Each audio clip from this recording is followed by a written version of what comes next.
Ma'am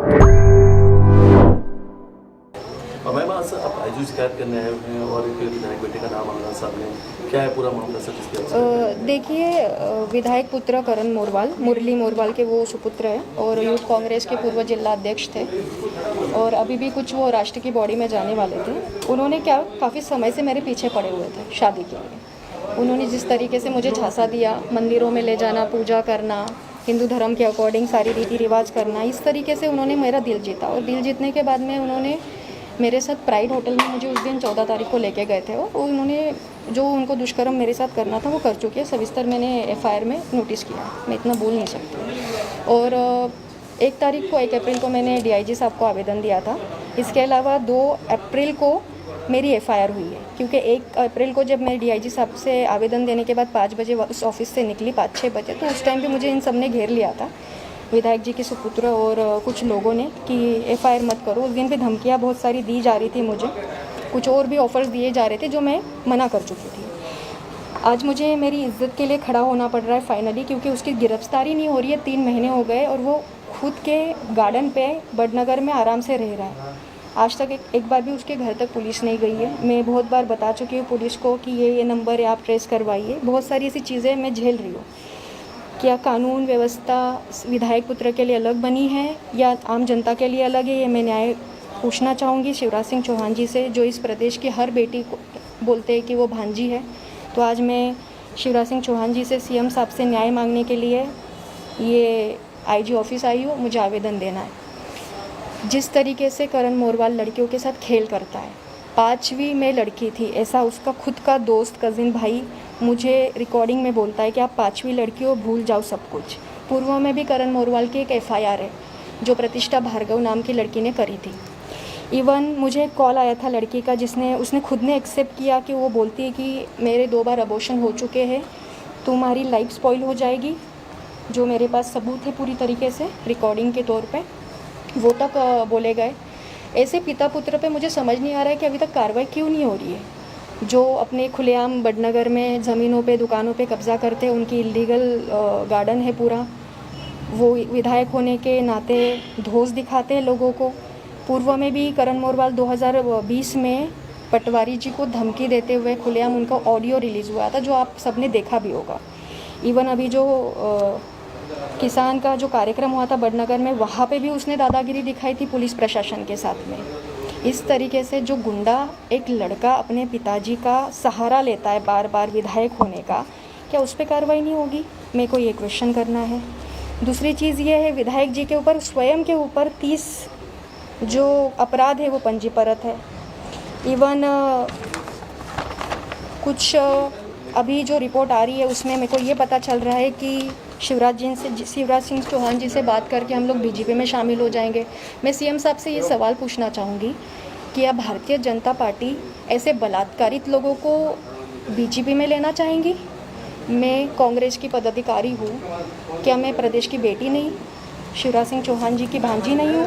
क्या न्याय मेरे लिए नहीं बना है? मुझे न्याय दिलाया जाए, मैं ऐसी आशा करती हूँ सीएम साहब से, क्योंकि इस प्रदेश की हर बेटी को नाज होगा, वो मुझे न्याय दिलाएंगे और कानून सबके लिए इक्वल है, ये आज हमारे सीएम साहब बताए। मुझे कुछ एफआईआर होने के बाद कुछ 1 वीक बाद, 1 हफ्ते बाद, कुछ हमारे वरिष्ठ लीडर्स है, पीसीजी के मेंबर चंद्रशेखर रायकवार जी, उन्होंने कहा भी था कि हमको सब पता है, हमारे सबके नॉलेज में है, तुम गलत नहीं हो। उन्होंने एक्सेप्ट भी किया था, सबने एक्सेप्ट किया था हमारी कांग्रेस पार्टी में कि तुम गलत नहीं हो, पर एफआईआर नहीं करनी चाहिए थी, कंप्लेंट नहीं करनी चाहिए थी, ऐसे उनके मुंह से शब्द निकले। आपने पार्टी फोरम पे ये बात रखी क्या, और पार्टी के पदाधिकारियों को क्या कहना है? जी, मैंने रखी थी ये बात। सबसे पहले मैंने संगठन में कंप्लेंट करी थी एफआईआर होने से 2 दिन पहले, क्योंकि मैं संगठन के पास पहले गई थी। फिर वहाँ से कोई रिस्पांस नहीं मिला, उसके बाद मुझे एफआईआर करनी पड़ी थी। और विशाल पटेल जी के जो होटल है सत्यम पैलेस, वहाँ पे हम लोगों को बिठाया गया परिवार के साथ में। वहाँ पे भी यही चर्चा हुई, करण मोरवाल जी भी वहाँ पे उपस्थित थे, पर वो हमारे सामने नहीं आए थे। और मुरली मोरवाल जी वहाँ पे थे, उनके कुछ लोग थे, कुछ पार्टी के लोग थे सीनियर, सबका यही कहना था कि तुम गलत नहीं हो। इवन उस दिन भी उसके पिताजी, करण मोरवाल के पिताजी ने कहा कि मैंने ये सब चीज़ें पेपर में बोली भी है, ब्लैकमेलिंग की, तो मेरे को तो बोलना पड़ता है क्योंकि मैं विधायक हूँ। मतलब आप विधायक होते हुए झूठ बातें बताओगे, ये कौन सा तरीका है? आपने पार्टी के और वरिष्ठ नेताओं से भी शिकायत किया? मैंने सबको मेल करे, देखिए मैंने सबको मेल करे। कांग्रेस में मैंने राहुल जी से लेके दिल्ली लेवल पे हमारे संगठन पे सबको मेल करे।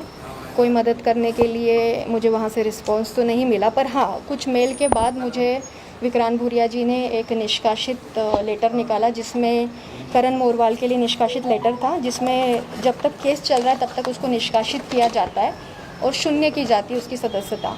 ये उसमें वो था, बट उसमें ये हो गया कि मेरा नाम उन्होंने डिक्लेयर कर दिया। अब प्रेस नोट में नाम देना ये शायद गलत हो गया थोड़ा सा, क्योंकि पीड़िता का नाम नहीं दिया जाता है, सुप्रीम कोर्ट के आदेश है। इवन मैम एफआईआर के बाद अभी तक क्या आपको कुछ धमकी आ रही है उनके परिवार की तरफ से? बिल्कुल धमकियाँ गया है ना, दबाव पद का पहले लालच मिला, उसके बाद में मुझे पैसों से बोला गया, फिर बोला गया। मैं किसी चीज़ से नहीं डर रही हूँ, क्योंकि ये मेरी प्रतिष्ठा और इज्जत का सवाल है। सिर्फ विधायक के परिवार से या कांग्रेस से किसी और लीडर की तरफ से आपको धमकी दिया नहीं जा रहा है? नहीं, लीडर्स के नहीं, ऐसा कुछ नहीं है। कांग्रेस के कोई लीडर्स ने मुझे कोई धमकी नहीं दी है। आप अपनी ही पार्टी के कार्यकर्ता हैं और आपकी पार्टी कार्यकर्ता द्वारा आपके साथ में ये जो घटना हुई है, इस पे पार्टी द्वारा कुछ भी नहीं किया गया, एक्शन किसको लेके? इसको लेके मुझे खुद को पता नहीं है। सवाल तो मैंने पार्टी लेवल पे हमेशा किया है कि आपने मदद नहीं करी मेरी। इवन मैं कमलनाथ जी से भी मिलना चाह रही थी, पर आइन टाइम पे उनकी हमेशा अपॉइंटमेंट कैंसिल हुई है। इस पे भी मैं करण ने मुझे बोला था कि तू कमलनाथ जी के पास जाएगी, तेरी औकात है। इस टाइप से एक ऑडियो है मेरे पास जो मैं वायरल करूँगी आज।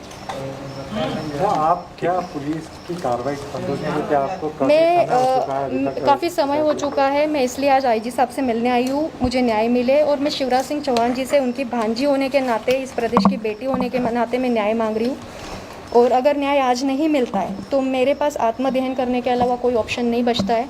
इवन ट्विटर पे भी मैं आज सीएम साहब को ट्वीट करूँगी कि मुझे न्याय दिलाया जाए। इस पूरे मामले में पीड़िता ने एक आवेदन दिया है और इसने आरोपी के वर्तमान अपराध के साथ साथ उसके पुराने जो अतीत में कुछ जो आपराधिक रिकॉर्ड रहा है उसकी भी जानकारी संलग्न की है और कुछ और भी आपराधिक जानकारियां इसमें संलग्न की हैं। इसमें 376 आईपीसी के अंतर्गत प्रकरण पहले से पंजीबद्ध है। इसमें टीम जांच कर रही है। निश्चित तौर पे उसमें कुछ समय हो गया, उसमें तत्कालिक रूप से गिरफ्तारी की जाएगी क्योंकि प्रारंभिक विवेचना पूरी हो चुकी है। इसमें संबंधित विवेचक और अधिकारियों से मैं तत्काल बात करूंगा और शीघ्र कार्रवाई और गिरफ्तारी सुनिश्चित कराई जाएगी। अगर इसमें किसी अधिकारी की कार्रवाई में शिथिलता पाई जाएगी या इसमें शिथिलता अगर रही होगी तो उनके विरुद्ध भी कार्रवाई की जाएगी। इसमें कांग्रेस के बड़े नेताओं के भी नाम सामने आए हैं, उनके खिलाफ भी कार्रवाई की जाएगी। इसमें मुख्य तौर पे आरोपी के रूप में जिस व्यक्ति का है, आरोपी के रूप में जिस व्यक्ति के विरुद्ध आरोप है उसके विरुद्ध निश्चित तौर पे उसकी गिरफ्तारी सुनिश्चित की जाएगी। साथ ही साथ इसमें जो नाम है, जो आपराधिक रिकॉर्ड दिए गए हैं, उन आपराधिक रिकॉर्ड से इस अपराध का सीधे संबंध नहीं है।